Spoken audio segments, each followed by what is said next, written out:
Bonjour à tous.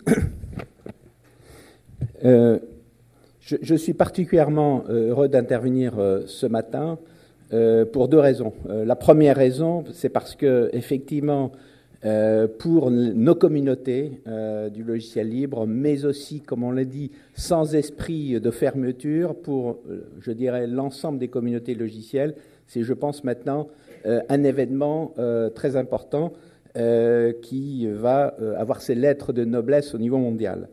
La deuxième raison pour laquelle je suis très heureux d'être là aujourd'hui, c'est parce qu'on va parler de l'ouverture, l'open, et il me semble, comme l'a dit Nathalie Cocus-Comerizet tout à l'heure, que c'est une valeur tout à fait importante. Et tout à l'heure, Jean-Louis Misica nous a expliqué qu'il ne s'agissait pas simplement de technologie, mais aussi qu'il y a des notions d'éthique sous-jacentes. Alors, cette valeur d'ouverture, en fait, eh bien, on peut dire qu'elle est tout à fait fondamentale dans l'esprit d'un cluster. Voilà, le témoignage que je vais présenter ce matin, c'est justement qu'est-ce qu'un cluster et en quoi ce cluster systématique a fondamentalement besoin de la communauté logiciel libre. Donc, plan suivante. En fait, quand on a décidé de créer le pôle systématique, on a rassemblé en fait des grands acteurs industriels essentiellement autour des technologies d'information. À l'époque, d'ailleurs, on ne parlait pas beaucoup du libre. Et des grands acteurs industriels de l'automobile, de la sécurité, de la défense et de la télécom, pour lequel, je dirais, le logiciel était une technologie enfouie dans les systèmes. Et donc, le dénominateur commun entre ces différentes activités, c'est finalement l'accès à ces technologies logicielles, dont ils sont aussi d'ailleurs producteurs, parce qu'un grand nombre de ces produits et de ces systèmes intègrent des logiciels embarqués qui, pour plus de 65%, sont faits dans ces sociétés. Alors, le plan suivant. Donc, ces grands acteurs industriels, bien, je dois dire qu'ils étaient peut-être dans un modèle économique assez ancien pour lequel l'essentiel de la valeur doit être créé en interne et effectivement, la relation entre ces grands groupes et leurs fournisseurs n'était pas forcément marquée de la plus grande ouverture. Je le dis d'autant plus que je viens d'un de ces grands groupes. Et je vois bien la distance qu'il pouvait y avoir, une distance culturelle, une distance en termes d'appréhension de la compétition, et donc une difficulté, on peut dire, relationnelle avec l'ensemble des fournisseurs technologiques, et en particulier, bien sûr, la communauté logicielle libre. Alors, planche suivante, le modèle, en fait, qui sert un petit peu d'un point de vue théorique dans le fonctionnement du cluster. C'est ce modèle dans lequel des grands industriels intégrateurs eh bien, finalement définissent avec des fournisseurs potentiels et avec le monde de l'innovation, le monde de la recherche et de l'enseignement supérieur, eh bien, des sujets sur lesquels il est intéressant d'investir, de co-investir collectivement de façon à développer des différenciateurs. Et je dois dire que ce modèle, bien sûr, il ne peut marcher que s'il y a ouverture, parce que si chacun garde l'information pour lui, il est clair qu'il n'y aura pas d'innovation. Et je dois dire qu'on a mis à peu près un an et demi pour faire amorcer ce modèle. Plan suivante.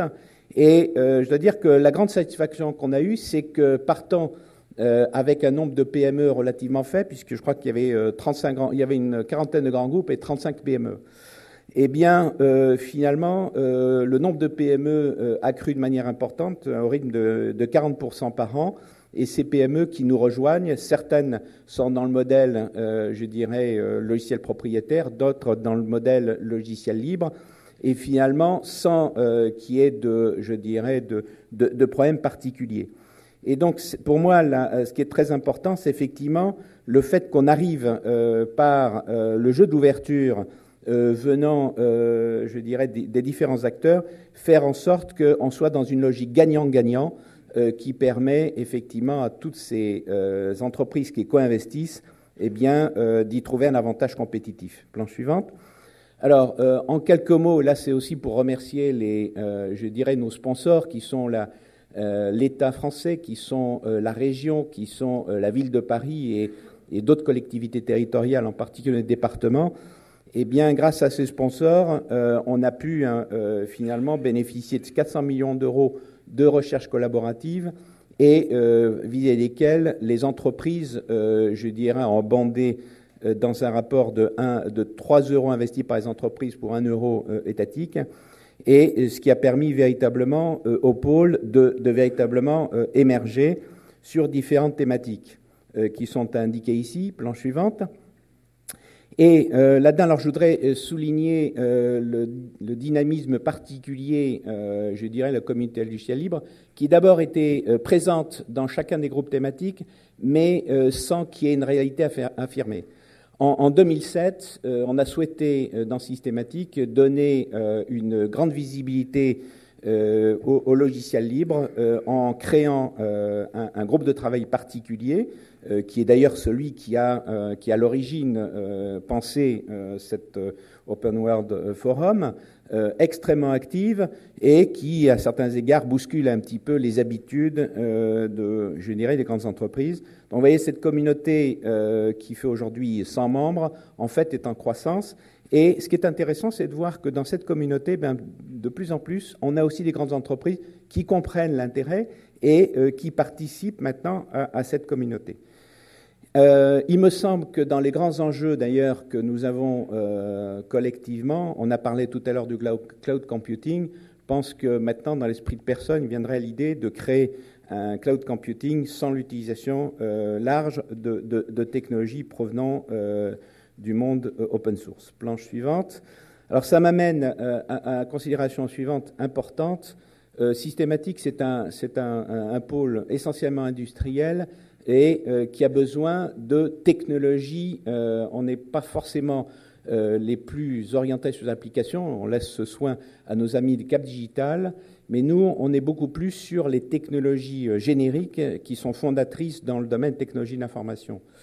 Alors, il est clair que pour tous les aspects, interopérabilité, on voit bien, je dirais, l'énorme avantage du logiciel libre, du logiciel ouvert, et on voit bien dans tout ce qui est technologie d'infrastructure, je dirais, la place qui est prise aujourd'hui par le logiciel libre.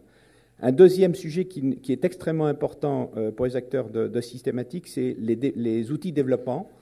Et là aussi, je dois dire que la communauté logicielle libre fait un peu feu de tout bois, nous amène sur pas mal de sujets des solutions que nous intégrons maintenant dans les ateliers logiciels des différentes entreprises. Je pense qu'aujourd'hui, on a deux sujets qui, là aussi, vont beaucoup mobiliser notre communauté. C'est d'une part, bien sûr, tout ce qui tourne autour du Web 2.0 et 3.0, pour lequel on peut presque dire que la communauté logicielle libre est sûrement la plus à même, et j'ai été content d'entendre ce que disait tout à l'heure Nathalie Kokusko-Morizet en disant qu'elle attendait beaucoup de la communauté logicielle libre. Et il y a un deuxième sujet qui est, je dirais, les logiciels embarqués, pour lequel on a très souvent des exigences de sécurité, de sûreté de fonctionnement. Et je pense que là aussi, les éditeurs du logiciel libre qui maintenant, je dirais, font preuve de maturité, peuvent apporter aussi des solutions.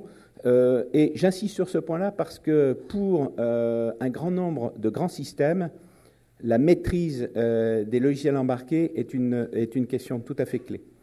Plan suivante. Bon, et enfin, c'est vrai, mais je ne vais pas insister là-dessus parce que je crois que d'autres le diront mieux que moi, le logiciel libre est un marché en croissance en France. Et ça, il n'y a pas tellement de marchés qui sont en croissance, donc celui-là mérite d'être signalé.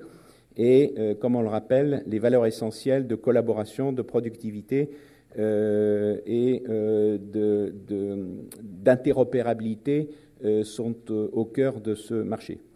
Alors, le plan suivant, ce qui est clair, c'est qu'un écosystème comme celui que nous animons, il ne doit pas être refermé sur lui-même, ça serait renier d'ailleurs sa propre valeur d'ouverture, et c'est la raison pour laquelle, dès la création, nous sommes dit, nous travaillons au profit d'entreprises, au profit de collectivités territoriales, nous devons savoir travailler avec les autres, avec d'autres collègues de pôle de compétitivité, en tout premier lieu Cap Digital à Paris, mais d'autres dans le domaine de technologie d'information en France.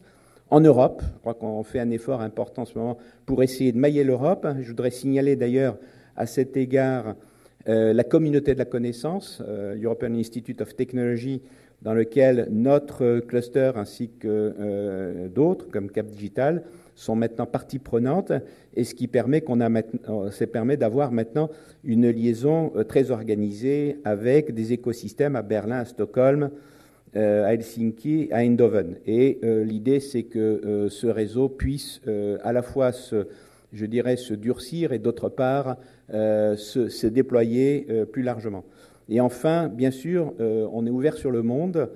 On a signé des accords avec quelques clusters et on se déploie en particulier aux États-Unis, en Chine, mais vous voyez, en Tunisie, à Hanoï, au Canada. Donc l'idée, c'est effectivement d'être un acteur dans le monde.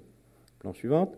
Alors, finalement, comme je disais, moi, je trouve que le sujet que vous avez retenu cette année, Open is the Future, est véritablement au cœur de bien des réflexions.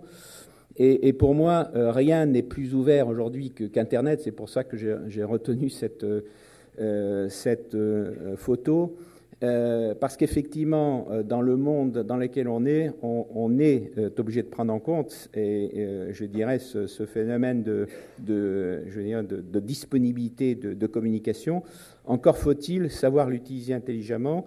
Bien sûr qu'il y a des règles éthiques pour utiliser ces informations, mais je pense que c'est une grande chance qui est donnée à notre communauté d'utiliser intelligemment. Plan suivante, c'est l'intelligence collective.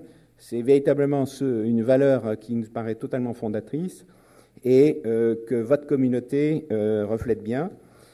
Dernière planche. Donc moi, je vous souhaite un excellent forum. Nous avons besoin de vous pour la compétitivité de nos entreprises et donc nous souhaitons que vous réussissiez parfaitement ce forum. Voilà, merci à tous.